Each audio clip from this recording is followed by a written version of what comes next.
today on the podcast, my special guest, musician, singer-songwriter, reggae extraordinaire, Ryan Guay.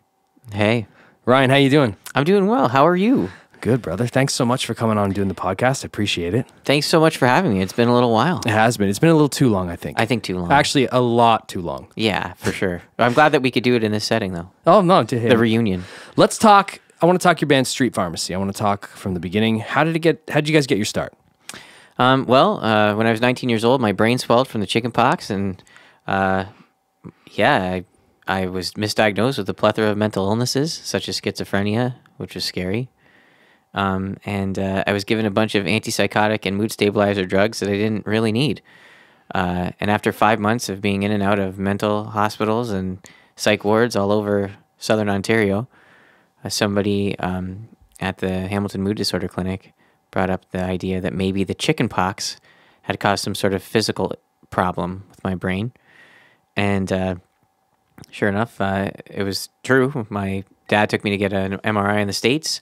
My brain was swollen from something called encephalitis. It said the MRI showed that I had post-encephalitis trauma in my brain, and I needed to get off all those drugs immediately.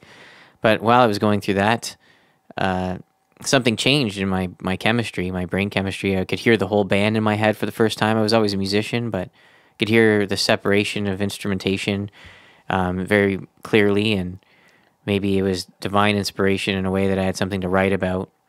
But yeah, things just started to click after that for me musically. So Street Pharmacy, which was a cheeky way of calling the psychiatrists drug dealers, turned into almost a satirical look at the medical industry and the mental health industry. And I wrote songs about that struggle for me. And it really took off. That's a very different story than I thought. It's interesting because, I mean, everybody has their point A to Z or Z. Yeah. But yours, like, I woke up one day and I saw my dad's acoustic guitar and I said, I want to play that. And he goes, sure. Here's a chord chart. Whereas you got really sick. Your story is significantly different from probably a lot of people's stories about starting bands and playing music. Yeah, I mean, I was always into playing music, and Right. as a small child, I saw the Smashing Pumpkins, and it completely changed my life. And Right. I was playing guitar and already doing that stuff. But the year before I got sick, I had given up music and went to university and pursued my first degree in history.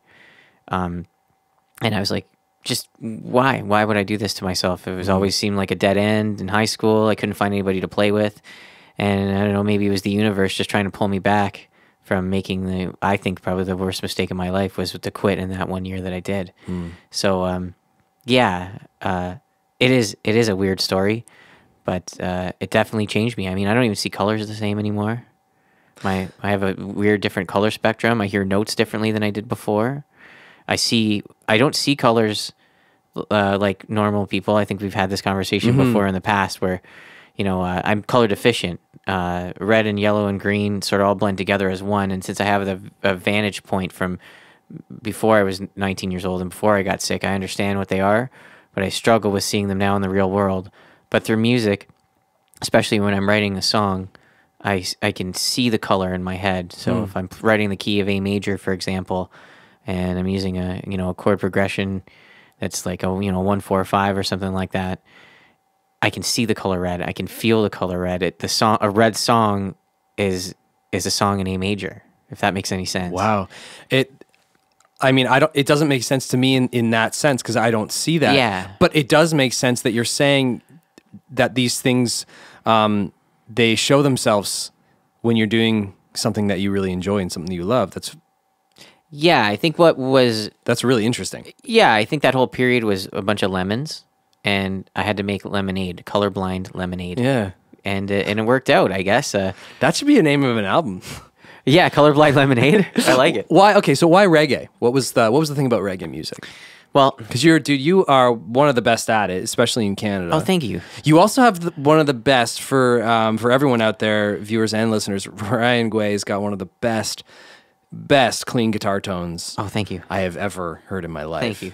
And maybe he can let us in on a couple of his secrets, just maybe a couple. I would love to. I can tell you exactly how to get that But tone. why reggae music before we get into the guitar tone of Ryan Guay? Okay, well, that came in a weird time. I was 15 years old, and I discovered Sublime's 40 Ounce to Freedom, and I loved it. I never paid attention to them. Growing up, my favorite band was the Smashing Pumpkins, and I think the same day that they announced that Brad Noel died, the touring keyboardist had passed away from the Smashing Pumpkins, and I had just seen them for the second time as a 10-year-old on the Melancholy and Infinite Sadness tour. So I largely ignored the Sublime thing, you know, more devastated over the fact that Jimmy Chamberlain was thrown out of the Pumpkins for a heroin addiction. You know, he's the best drummer of all time. Oh, he's so good. You know, in my opinion, he's one of the best ever, and I was devastated over that. So I think that's why I always had between 10 years old and 15 years old for that 5 years, I had that stigma around Sublime where whenever what I got would come on the radio, I'd just turn it off because, you know, it would remind me of that period.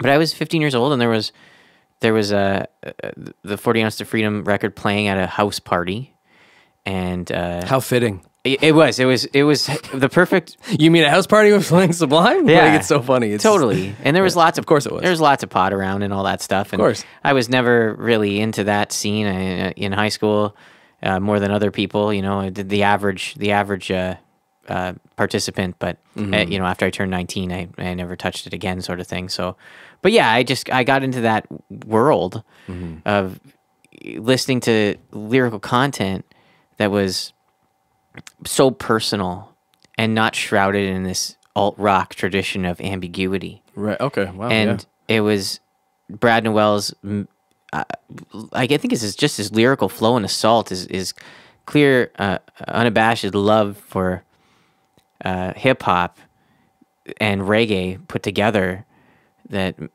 made me think that, wait, there's more than just 90s grunge. As much as I loved it and was so uncool in school putting on flannel shirts, even at that age, I never gave them up.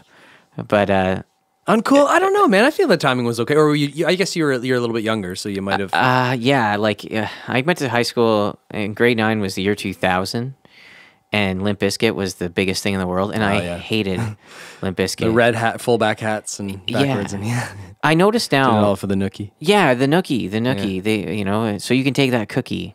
It was really confusing for You're me. going, love it. Yeah. Like, but you're thinking, and everyone else is saying, give me the nookie and the cookie and the nookie. Totally. Well, I was just confused by that whole thing. And there's some bands that came out of that were amazing. Obviously, Incubus being one of my favorite bands, and I think I've modeled a lot of my vocal tone after Brad Noel and Brandon Boyd. And somewhere in between those two, with a little bit of Lane Staley from Alice in Chains, I think I got.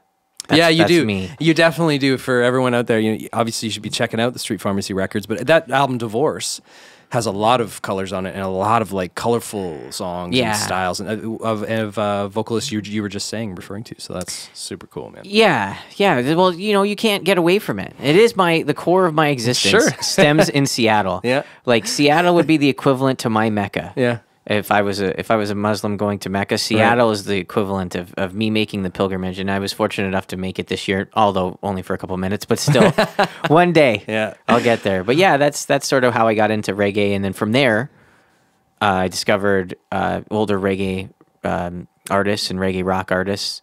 I remember somebody in the locker room. I played football. I was a quarterback. I was like fourth string. I wasn't very good.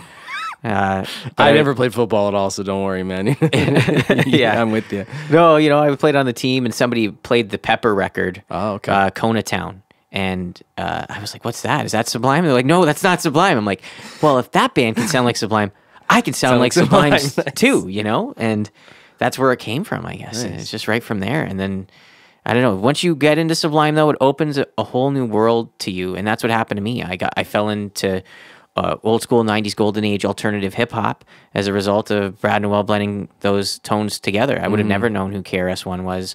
I would have never even listened to the infamous Mobb Deep record. I wouldn't have cared because I was, entrenched in the alt rock ethos of just listening to your narrow collection of music. It's only alt rock. It's only alt rock. Well, you get it. Yeah. Absolutely. You went to school during a time where, and you and I both did, where niches were carved out by what you listen to. Absolutely. That doesn't exist today. We just are in a homogenized society of kids that base themselves on what they like and what they don't like, but Right. they don't, visually identify with it. We had like the punks and the thugs and the jocks and the lip gloss girls or whatever you want to call them.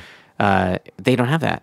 It's interesting. Yeah, I'm lost. Well, I want to talk disband because Oh yeah, that was a cool moment for you for Street Farm, and definitely. Yeah. talk a little bit about that. Like, you're on one of Canada's reality TV shows. For everyone listening and viewing right now, Disband was a television show on a music network. Was called Much Music, and they did this sort of I think it was a 3-judge panel. A 4-judge, yeah. 4-judge panel, and bands would apply to be part of the show, and they would basically get judged and rated, and then eventually the big prize was kind of like a booking agent, a record deal, management type, all those types of things. Yeah. I think I broke the show. I think you might have broke the show. I think I did break the show, and Ryan Guay breaks the show. Yeah. Hope he doesn't break my show. I hope not. Talk a little about it though, Ryan. I want to hear. I think listeners want to hear. It was great. It was a good experience. I got to meet a lot of great people. But at the same time, I felt as if I was creating a cereal box band moment for myself, and I didn't want to put myself in that corner because I'd never be able to get out. So Stone Bricks and Mortar was a good song. thank you so much. I mean, that song went on to sell a bunch of copies, and it was the first time I'd ever made seriously real money in the music business. So and we did that all on our own. Did that song not go gold in Canada? Well, technically by sale amount, but I wasn't affiliated with anybody, so it's not like I got to receive anything from Sony or Universal or anything like that. You could normally get a special plaque in the mail, but the SOCAN, RIAA, all that stuff. Like there's a lot of sales on that thing, and for its time, it was a beast. Well, then if they're hearing this, which they should be sending you one of those suckers, because if you deserve it, you deserve it. It would be nice to have a plaque, but I think the route that I took wouldn't warrant me one. I did do the Maverick thing and try to do everything on my own and independently.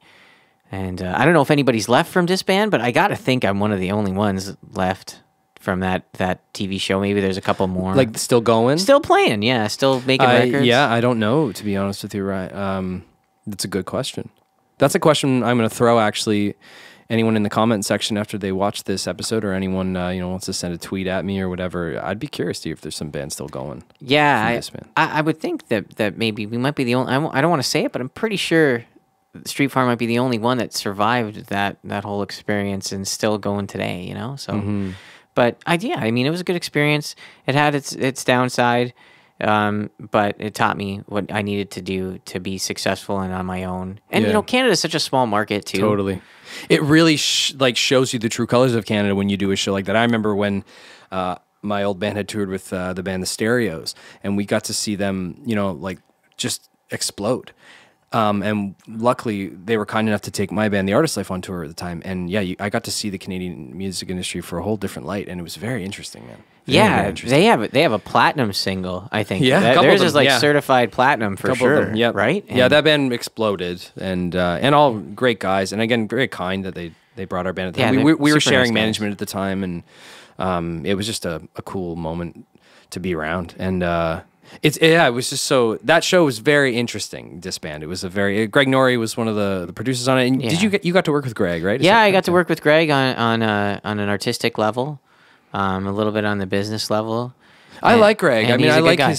he's a bit of a nut. He's a bit crazy, and I like it. Like, I like that about him. He's out there, and his ideas. Like, I learned a lot. I learned so many production tips, tone tips, and I thought, like, I've always been a fan of, JCM 800, Marshalls, Gibson Les Paul, whatever.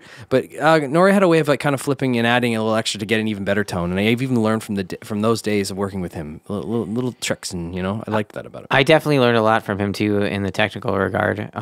During the recording of Stone Bricks and Mortar, he had the diesel amp from God knows where. Oh, that must have been a happy moment for you, because those are Smashing Pumpkins amps. Yeah, it was. So you must have had a bit of a nerd bone there, going, yeah, like I get to use the diesel. When I went and created the Divorce album, which I did in your hometown in Burlington. That's right. Yeah. At B-Town Sound there, those amps were used, and it definitely helped me channel my inner '90s kid.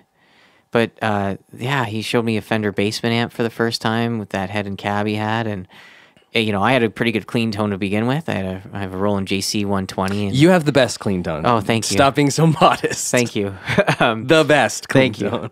I use a Roland JC 120 and a Fender Strat. There's the secret right there. It's out. That's pretty much it. You got to make sure that you get the 70s ones, though, that have the metal corners, because they changed the speaker or the cone in the speaker or the paper that they used. I don't know what it is, but the chorus isn't as bright. And yeah, and on the recordings, I normally use that.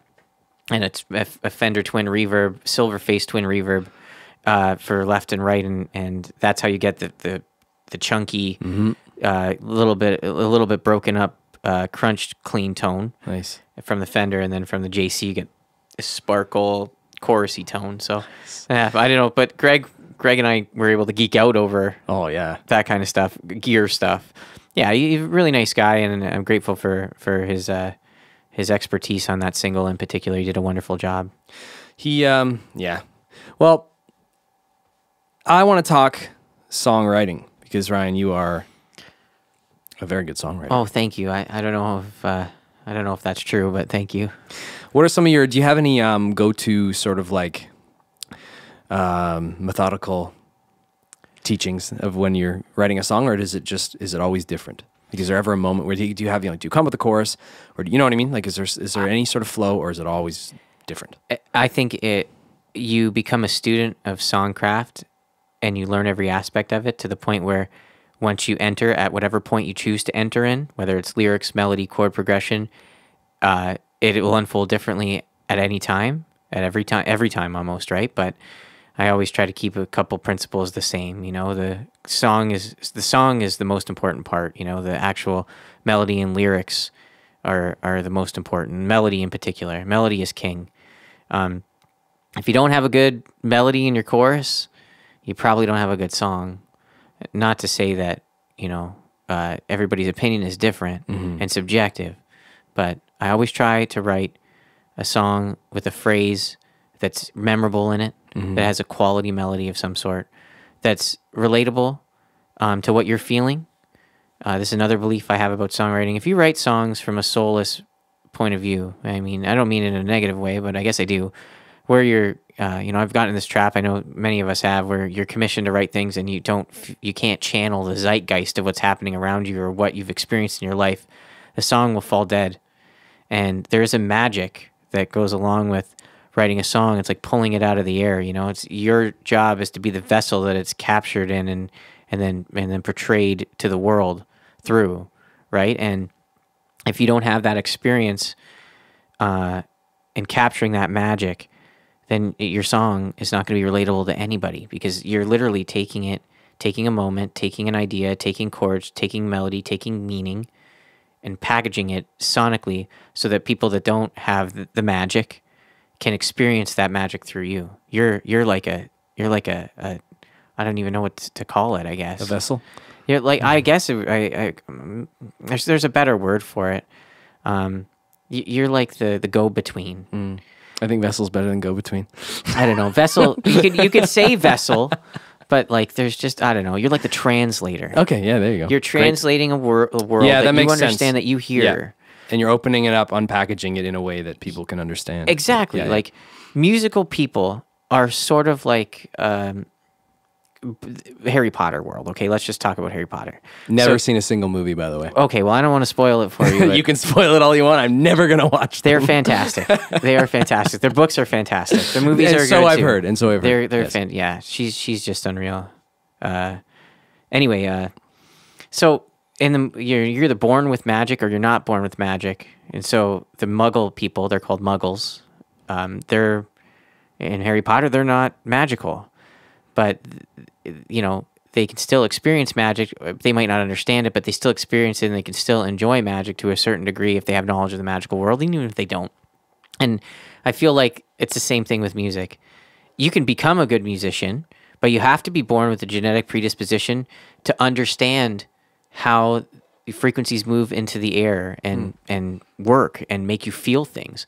A lot of people don't know how to do that or articulate that in a way that is contributory towards song catalogs. Right. So as a songwriter, you know, I'm very grateful. I feel very blessed for the fact that I was born with that, thanks to my mother, who was also a singer. And I use that and remember that when I'm creating a song. It's not just for people that are musical, it's for people that are not musical, because they enjoy music too. I know that sounds really weird and maybe elitist, but it's the truth. I mean, there's people who are tone deaf might not have a good time writing, or a quality time writing a melody, you know? Mm-hmm. It's just, that's the fact, right? Oh, hey, man. Facts are facts, dude. I don't know. Is it fact? Is anything fact? Uh-oh. Oh, no. Uh-oh. We're spiraling out of control. Right. Okay, now we're going down that road, are we? No, I don't know. But I don't know. That's what I tell, when young people ask me, like, how do you write songs? I tell them, you know, you got to find something that you really believe in, or something that you're really passionate about, number one. Mm-hmm. Number two, you got to find a melody and a chord progression that works, that matches that feeling. And once you do that, you can add lyrics to match the theme, and then you go to town.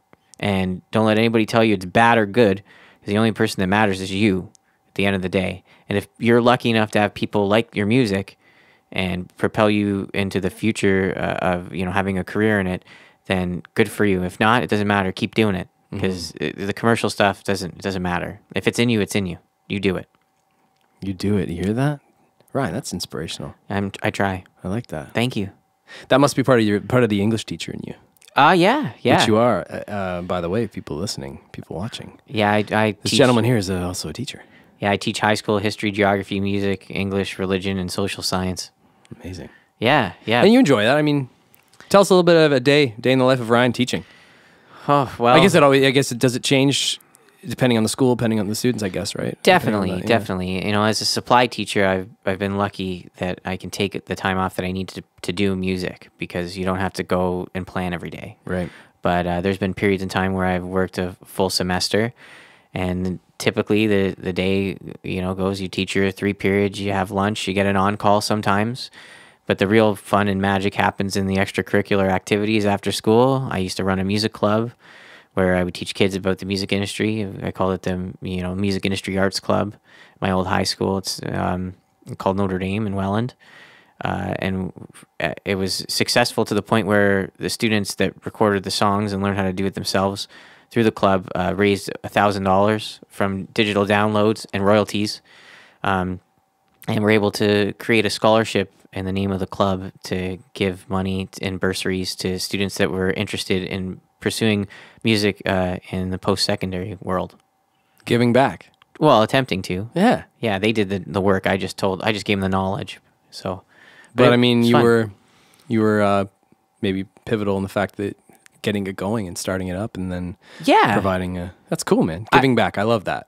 Thank you. That's good. I just had a good time doing it, and I think I'm never going to grow up. So I also like teaching for that aspect of it. It keeps you young. Yeah. And I'm there for the right reasons. You know, I was what is called a fringe kid. And I was on the fringe, the periphery of normalcy, I guess. You know, I wasn't a nerd, but I wasn't a jock, and I wasn't this, but I wasn't that either. I just sort of didn't fit in, but fit in enough to float. And it was a lonely time growing up in elementary school and high school, and I have a tendency to teach to the fringe kid and appeal to the fringe kid because I am that kid. Because you're the fringe kid. I'm still the fringe kid. I don't know. And that's the way I approach it. And I think that makes me an effective teacher, but it also makes me an effective songwriter because I'm able to be very analytical and take a step back. Absolutely. And look at the world for what it is through my eyes, but also objectively through the eyes of others. So, Hey, man. Well, I'm going to do a little segment now, Ryan. I do the, to kind of start to wrap up. It's just called The Shit I'm Into. Okay. And actually, one more question before I get to the shit I'm into. Oh. Do you get recognized sometimes by any of your students? All the time. Recognized. Recognized.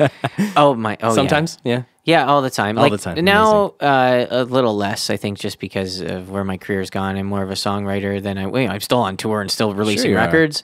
And producing. I mean, you do a bit of producing and writing for others, right? So, yeah, so not as much, but we had a #1 video on Much Music on that Year 11 program in 2010, and that was the year I started teaching. So when I walked into school on my first teaching gig day... Actually, this is... Headphones. This was so cool. This... on my first day in my teaching block, we were on that disband show, and it hadn't aired yet, but we were at a popular point enough where there were commercials about it. And I walked into the school's assembly, and the band was playing a song I wrote called Sober State of Fame from the Free Delivery record. And they were like, "That's him," you know? And it was like, That's the guy. whoa. And my associate teacher at the time was like, well, did you not tell me something? I'm like, yeah, I'm kind of on this TV show. By the way. Yeah, you know, it's kind of Nice. weird. I was signing autographs and stuff. It felt really cool, but yeah, not as much anymore. Well, okay, so that's a great story. This is going to be simple and quick because I've been on a kick of watching Star Wars films, and I watched Rogue One again recently. So the shit I'm into is Rogue One right now. I love that film. I love the way they tied in A New Hope at the very end there. Major spoiler alert, by the way, if you haven't seen it yet. So sorry, viewers, listeners. But anyway, I'm into Rogue One. Love that film. Ryan, what's the shit you're into, man? Well, we can definitely talk about Star Wars. Uh-oh. I'm a huge Star Wars fan. I would say Star Wars is just as important to my life as music was as a child. Yeah. It was a huge escape for me. And I just reread the Thrawn trilogy from I guess now Disney has named it the Legends universe. It used to be the expanded universe. Now it's Legends. But I just reread those, and they are a great piece of Star Wars literature. I think they should have been the real 7, 8, and 9. They were written in the 90s by a guy named Timothy Zahn. You got to check it out. If you're a Star Wars fan and you haven't read the Thrawn trilogy, the first book is called Heir to the Empire. It's fantastic. So I'm really into that. Nice. Not into The Last Jedi at all. Well, here, what we're going to do is, you and I were talking before, and then now this is concrete decision-making time, and what we're going to do is we're going to wrap up this podcast, but we're going to have Ryan back on, and we're going to do an entire Star Wars podcast, but mostly dismantling and talking about The Last Jedi. I thought it was terrible. I did too. And I got to warn people out there, when this is done, I turn into a completely different person when I talk about The Last Jedi. I devolve. So Ryan, really quick, just some social plugs for Street Pharmacy and for yourself. Go right ahead. Oh, yeah. You can find Street Pharmacy on Facebook at /Street Pharmacy or at Street Pharmacy. Same with Instagram. It's at Street Pharmacy. We have a website, streetpharmacymusic.com. We just launched a clothing company /merch store, streetpharmacymerch.com. Yeah, you basically search us. You can find us wherever you can. We're YouTube, Street Pharmacy Music, same thing. We have a new record coming out, Delusional Discourse. It's going to come out before the end of the year. It's a concept record.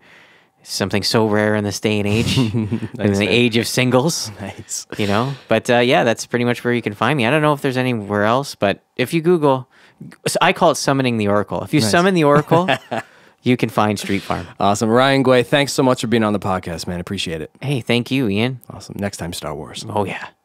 May the Force be with you. And with you.